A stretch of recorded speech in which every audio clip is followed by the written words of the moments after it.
What's good, good people? Good morning, good morning, good morning. Listen, it is Monday morning, so you know what time it is. Monday morning recap. So you know before we jump into it, I got to get y'all to do two things for me. Number one, always hit the share button. All it takes is 2 seconds to hit the share button. Share this message, share this live with somebody.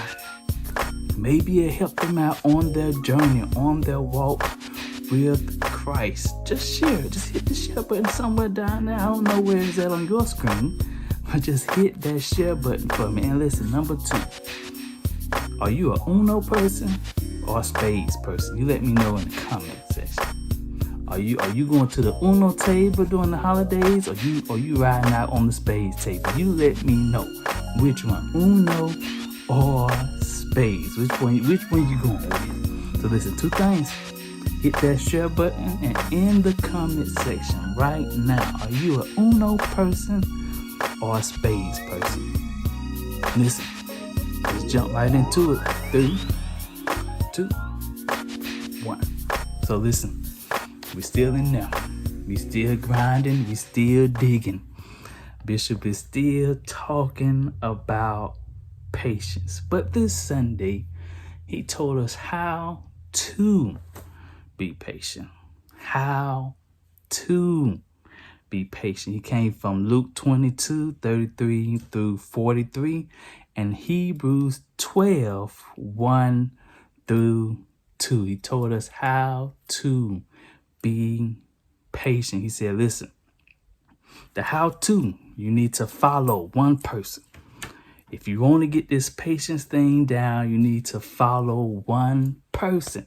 He said that person that you need to follow is Jesus. The person that you need to follow. If you're going to follow anybody, he said you need to follow Jesus. So he gave us 3 on how to be patient. Number 1, he said pray. Number 2, he said be in God's will. Both of those came in from Luke 22:33 and 43. You need to pray and you need to be in God's will. And number 3, the one I'm going to jump into is Hebrews 12:1 through 2. He said you need to meditate on the joy set before you. Meditate on the joy set before you. What does that mean? Meditate on the end result. Meditate on the thing that you want to see. Meditate on the thing that God has promised you. Imagine the thing that God has promised you that will come to pass. My question for today, what are you meditating on? When you're going through trials, when you're going through tribulations, when you're going through sickness, when you're going through trouble in your marriage, when you're going through trouble on your job, when you barely can pay your bills, what are you meditating on? When you close your eyes and go to sleep at night, what do you see? Are you meditating on the situation, or are you meditating on the end result? When Jesus was going through, heading to the cross, he was meditating on me. He was meditating on you, that one day you will have an opportunity to come to Christ. You will have the opportunity to get saved. He was meditating on that. That's why he went to the cross. That's why he was able to go to the cross. That's why he was able to get to the end, because he was meditating on me and you. He was meditating on the end result. And my question is for you today, what do you see? What do you imagine? Do you imagine yourself getting up and walking and getting out of that bed from that sickness? Are you imagining walking into your house? Are you imagining the job that you've been praying about? Are you imagining that promotion? Are you imagining the family member coming to Christ? Are you imagining you walking in your calling? Are you imagining the thing that God has promised to you? What do you see? And we can go even a step further. What are you speaking?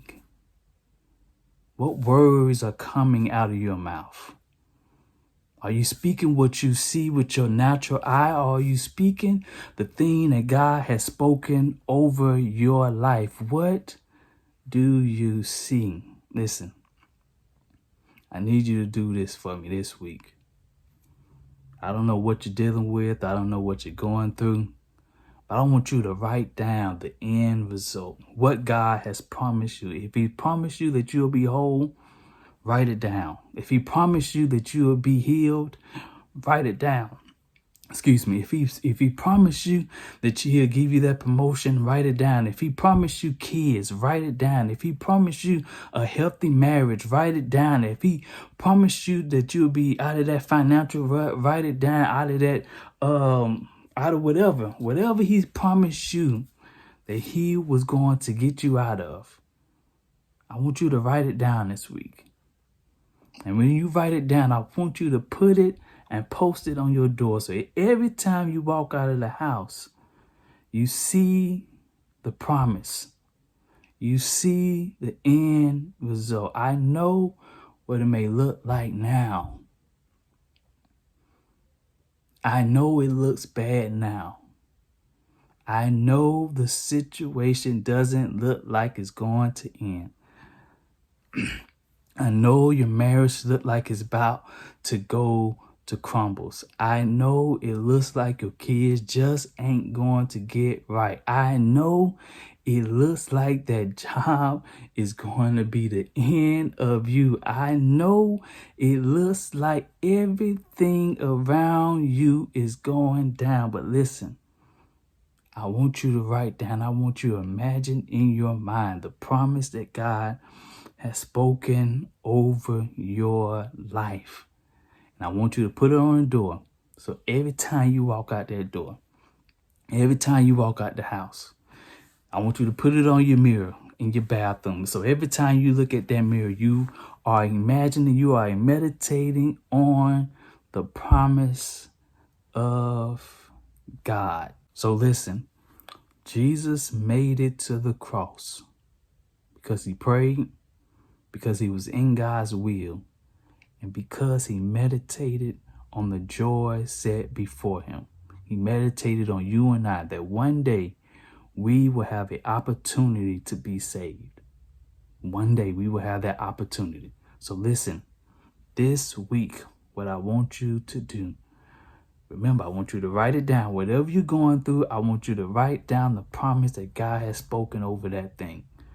If it's about your marriage, is it about your job, if it's about your kids, your family, if it's about your health, whatever you're going through, I want you to write down the promise that God has spoken over your life.